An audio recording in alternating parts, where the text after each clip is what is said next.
The Hanging Curse of Black Hollow Road. Black Hollow Road was a desolate, winding stretch of dirt and gravel, cutting through the dark heart of a forsaken wood. Its infamy wasn't earned by the treacherous terrain or the bitter cold winds that whipped through the trees, but by the man who once haunted its paths, a highwayman named Silas Wren. Silas was a shadow among shadows. For years he prowled the winding roads, preying on unsuspecting travellers. The mere whisper of his name would send chills through even the bravest souls.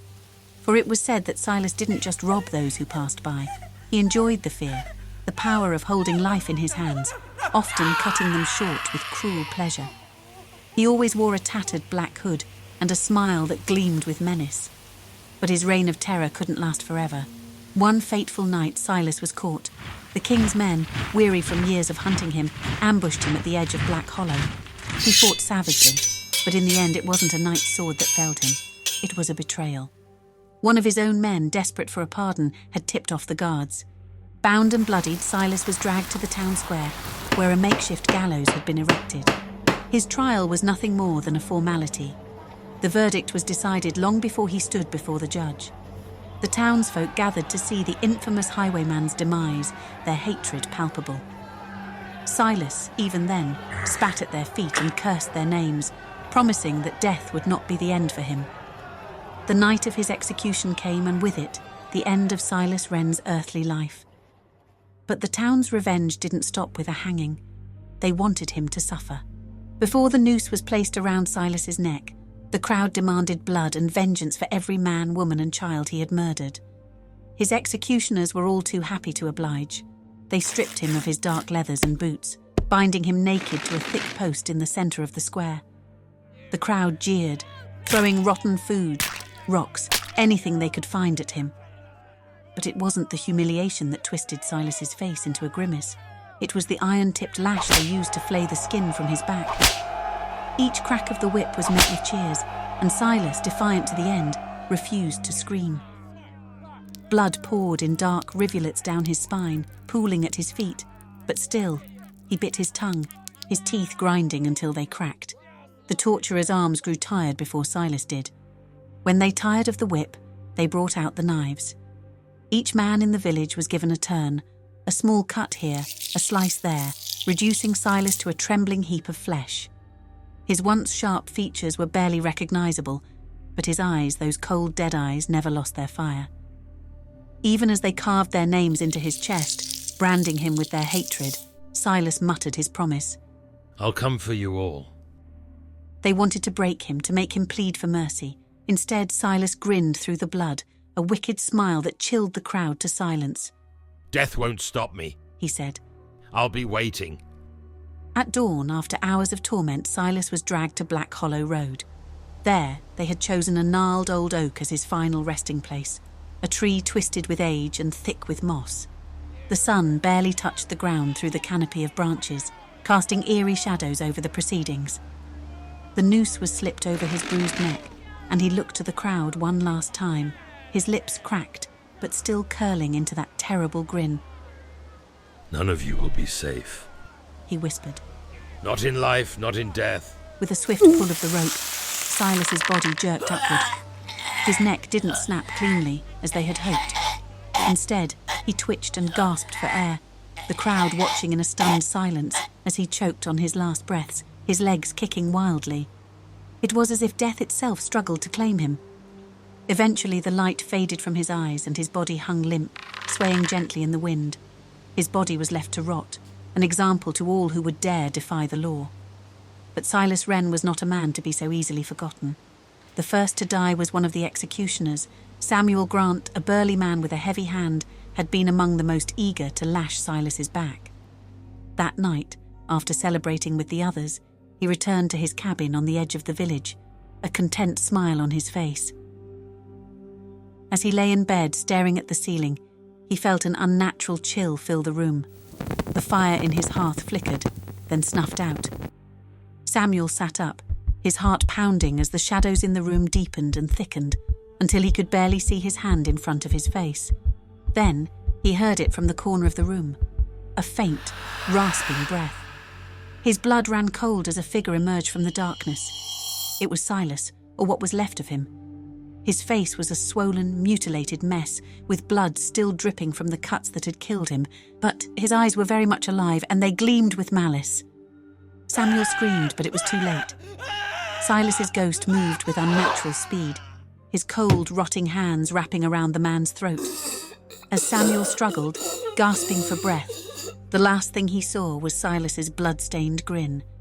By morning, Samuel was found dead in his bed, his throat crushed, his face twisted in terror. The town was shaken by Samuel's death, but few believed it was anything more than a tragedy. Still, those who had been involved in Silas's torture began to feel the weight of his curse.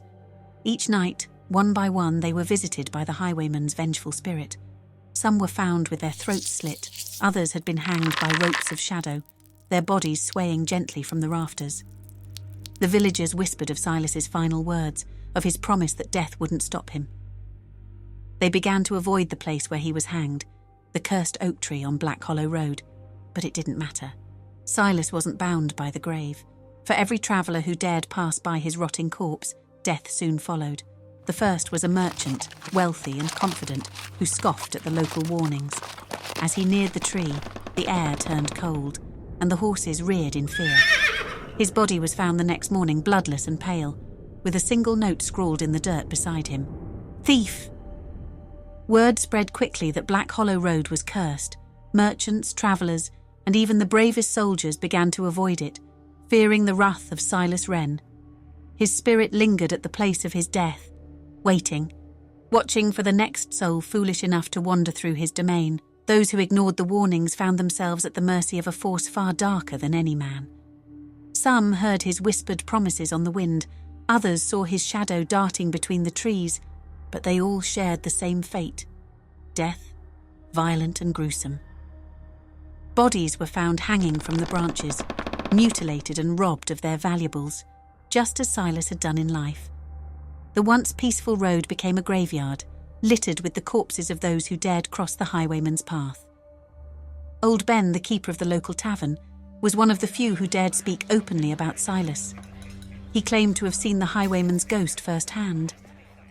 Late one night, a weary traveller had stumbled into the tavern, shaken and pale. He had passed by Black Hollow Road, and though he had escaped with his life, he was not untouched. The man spoke of hearing Silas's voice as he passed the tree. It whispered promises of wealth and power if he only stopped to listen. When he refused, he felt cold fingers brush his neck, and the wind began to howl in a voice that wasn't natural. The traveller had fled, but the encounter left him broken, haunted by nightmares of Silas Wren. He told Ben that he could still hear the highwayman's voice in his dreams, calling him back to the road, urging him to stop and listen to what he'd promised. Ben leaned in, his voice a hushed rasp as he recalled the man's final words before disappearing into the night. "Once you hear his voice, he never lets you go." The traveller was never seen again. Some say he was found days later, hanging from the same oak tree where Silas met his end, his pockets empty, and his eyes wide with the same terror that Silas had inflicted on his victims. Ben's story was enough to keep even the most hardened men away from the cursed road, but there were always a few who dared to test their luck. One such man was Tobias Gray, a ruthless bounty hunter with no patience for ghost stories. He had made a name for himself by capturing the deadliest criminals, and when he heard the tales of Silas Wren's restless spirit, he scoffed at the idea. Tobias was driven by greed and arrogance, convinced that he could collect a reward by ending the highwayman's hauntings once and for all. He arrived at the village one dark evening, armed to the teeth and full of bravado. The villagers warned him of the curse, of the countless travellers who had fallen victim to Silas's vengeful spirit. But Tobias only laughed. "I've faced worse than a dead man," he boasted, his eyes gleaming with confidence. That night, Tobias set out for Black Hollow Road, determined to face the ghost of Silas Wren.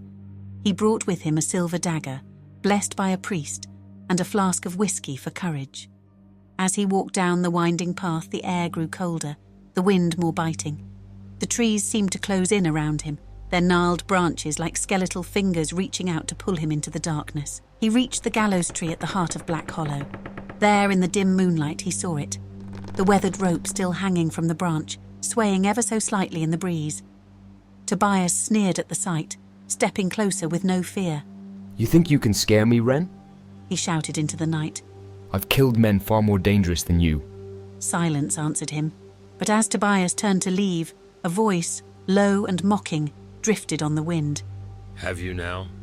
Tobias froze. The voice wasn't coming from the trees or the wind. It was coming from directly behind him. Tobias spun around, drawing his silver dagger, but there was no one there.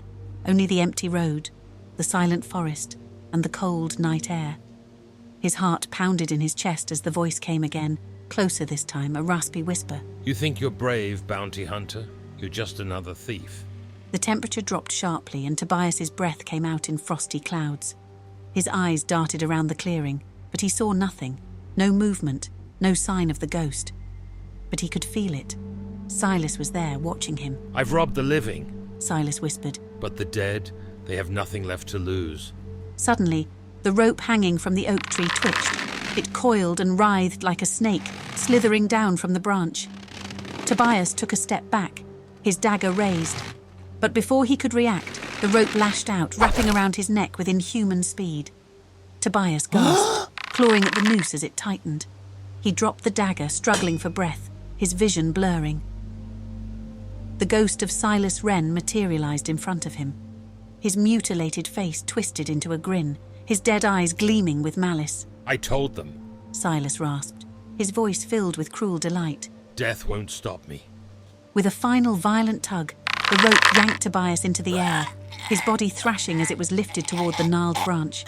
His eyes bulged as he choked, his fingers scraping helplessly at the noose. The last thing he saw before the world went dark was Silas's grinning face, hovering just inches from his own. Tobias's body hung from the oak tree, swaying gently in the wind, another victim claimed by the highwayman's curse.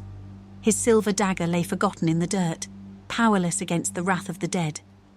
After Tobias's death, no one dared travel Black Hollow Road again. The villagers whispered of the bounty hunter's fate, of how his arrogance had led him straight into the clutches of Silas Wren. His body was left hanging from the cursed tree, just like so many others before him. The road became a place of legend, its infamy growing with each passing year. Those brave or foolish enough to venture near claimed they could still hear the highwayman's voice on the wind, taunting them, daring them to cross his path. But the terror didn't stop at the road. The curse spread like a dark shadow over the surrounding lands. Farms near the forest found their livestock slaughtered, their homes ransacked by unseen hands. Travellers who camped too close to Black Hollow vanished without a trace, their belongings later found scattered along the path. And always there was the rope, swaying from the oak tree, waiting for its next victim. Silas Wren's spirit was bound to the place of his death, but his influence stretched far beyond. He became more than just a ghost. He was a living nightmare, a force of nature that could not be stopped. His hunger for revenge consumed him, and his wrath knew no bounds. Years turned to decades, and still, Black Hollow Road remained deserted. The village nearby was eventually abandoned, its people fleeing in fear of the curse. The gallows tree stood as a silent sentinel, its twisted branches a reminder of the evil that lurked within. But Silas Wren was not forgotten. His legend lived on in the whispered stories of travellers and the fearful warnings of locals. Even after death, he continued to rob, murder and terrorise those unfortunate enough to cross his path. For Silas, death was only the beginning. Bloody Mary's Horror Stories. Watch, like and subscribe.